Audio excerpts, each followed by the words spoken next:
doing it? Yeah, wait a minute. Yeah, now. Good evening, Hollywood. We thank you so much for joining us.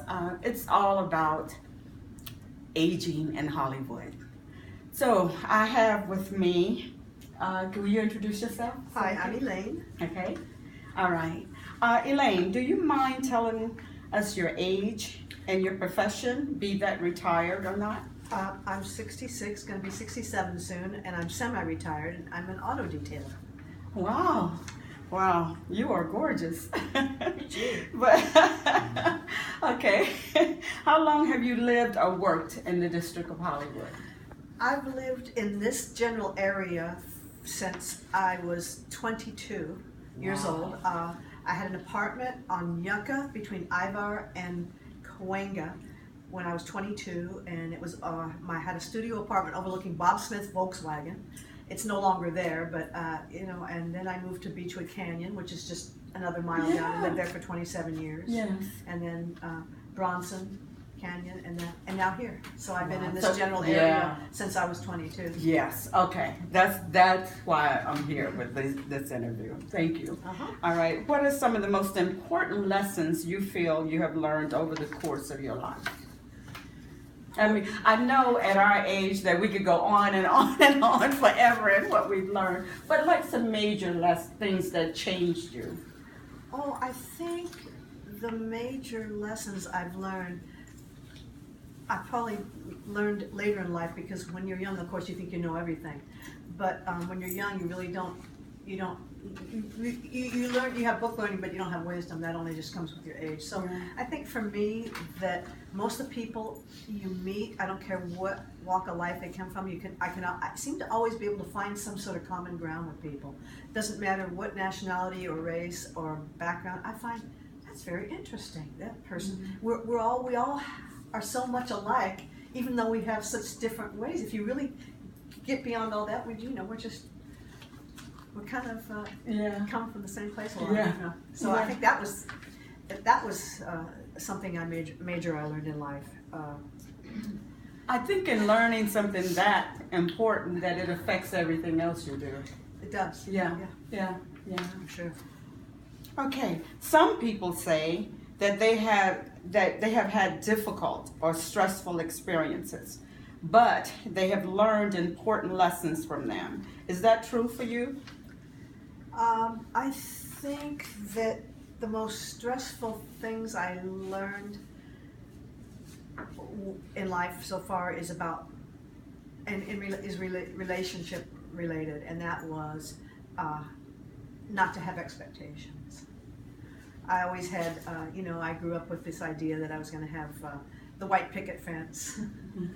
And I knew that wasn't going to happen. My mom was married 3 times, so I knew that wasn't going to be that easy. But I think I had expectations, and once it's not the same as having desires. Desires everybody should have, because that makes you have goals. But I think I had expectations. I thought that I was going to get something from somebody that I ended up not getting, and I felt very unhappy about it until I realized that, you know what, nobody is here really to meet my expectations. That was the big one for me. Yeah. Hey, that sounds like a big one. Yeah. As you look back over your life, do you see any turning points that you feel is the key event or experience that changed you over the course of your life or set you on a different track? Yes, I think a couple things. One was following my own independent track as far as what I did for a living. I never could seem to, I had issues of ADD, so I kept being a school dropout. I would try, and then I didn't give myself enough. I called myself the college dropout, right, in my family, and it was very hard because my brother was like the A student. You know what I mean?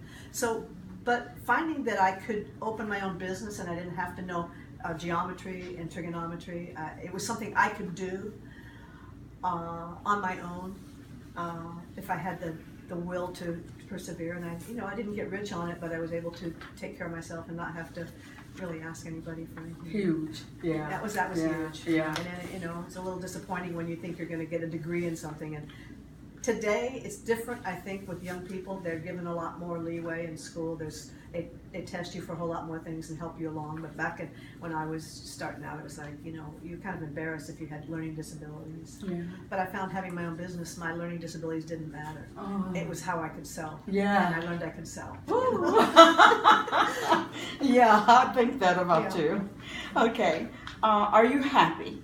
I'm happy. Okay. I think I'm a basically happy person, and not that I don't have bad days. We all do, I get up grumpy, but I think I'm basically a pretty happy person. I think you already told me why, but what do you think I is the think- secret to I happiness? think the secret to happiness is, what is the word I'm looking for? When you have you appreciate, you have an appreciation for, it's a big deal in life to say, gratitude.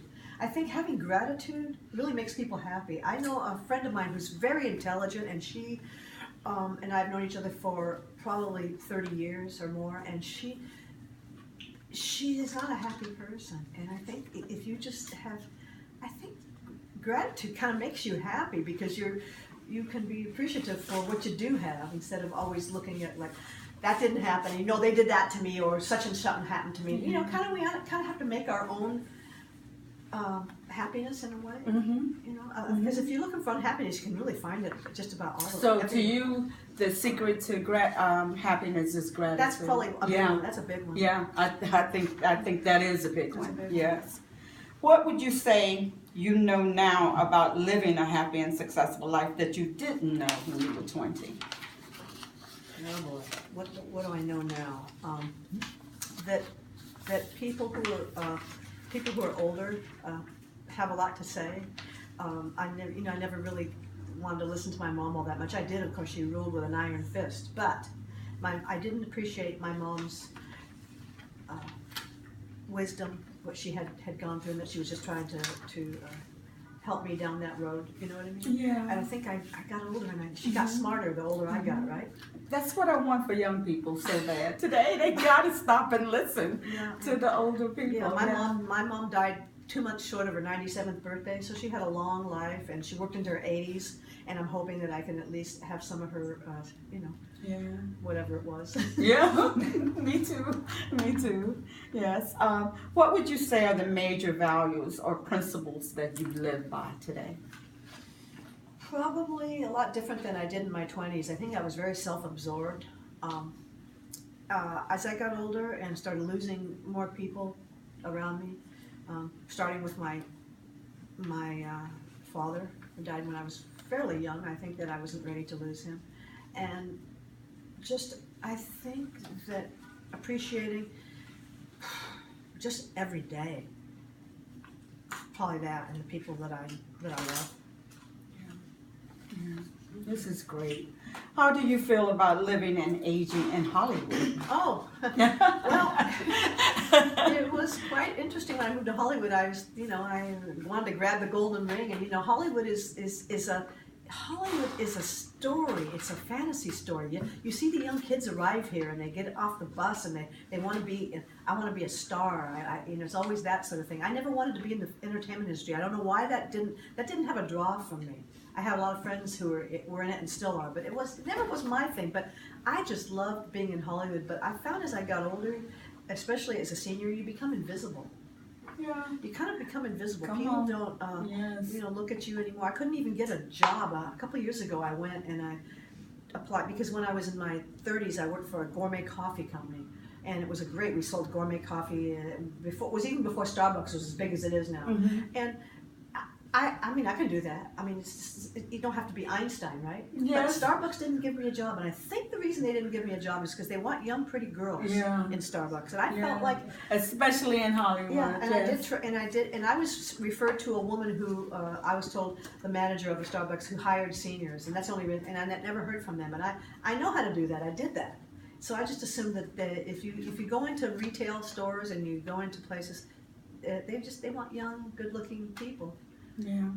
Yeah. Maybe I didn't have Yeah. enough tattoos or piercings, but Yeah, okay. That- no, but I and felt- that's funny how that's turning around Yeah, because it it used to be that yeah, you couldn't go you absolutely and look for a job with tattoos Yeah, and that's right. piercing. Yeah. It's almost getting where you need to have Yeah, one for But it. I find that as you get older in Hollywood, you're a little invisible, Yeah. and the only way that you can feel that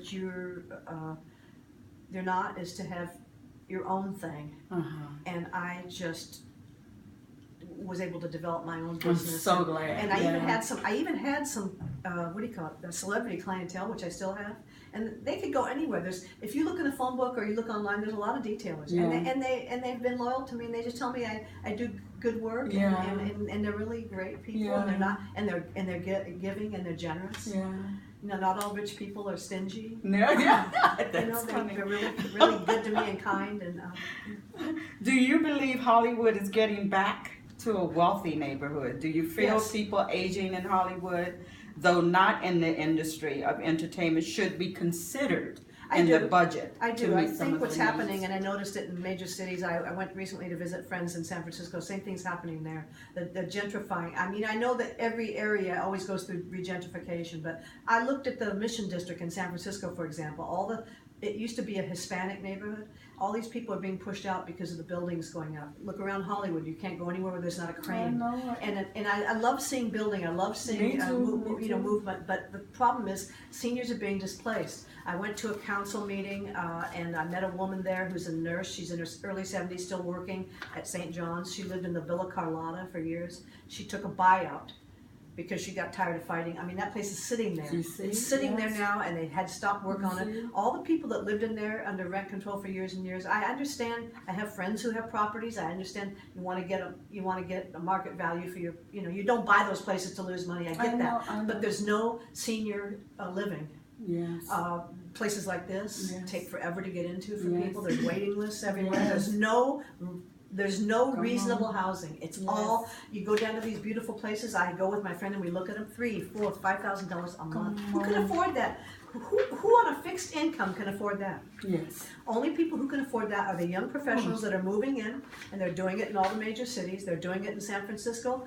The people who are working in San Jose in the what do you call it? Computer industry. Mm-hmm. We're living, all these young people who are making really big bucks. Mhm. Well, they were living in San Jose in the last couple of years. They said, gee, why should we live in San Jose? We can live in the city and have a good time and then and commute. So you go to San Francisco now, all over the city, you see the little Google trucks taking the people to work on Monday morning, and they're displacing all the people who've lived in these neighborhoods for years because they have a lot of money to spend. Where do we go? All right. What needs do you have?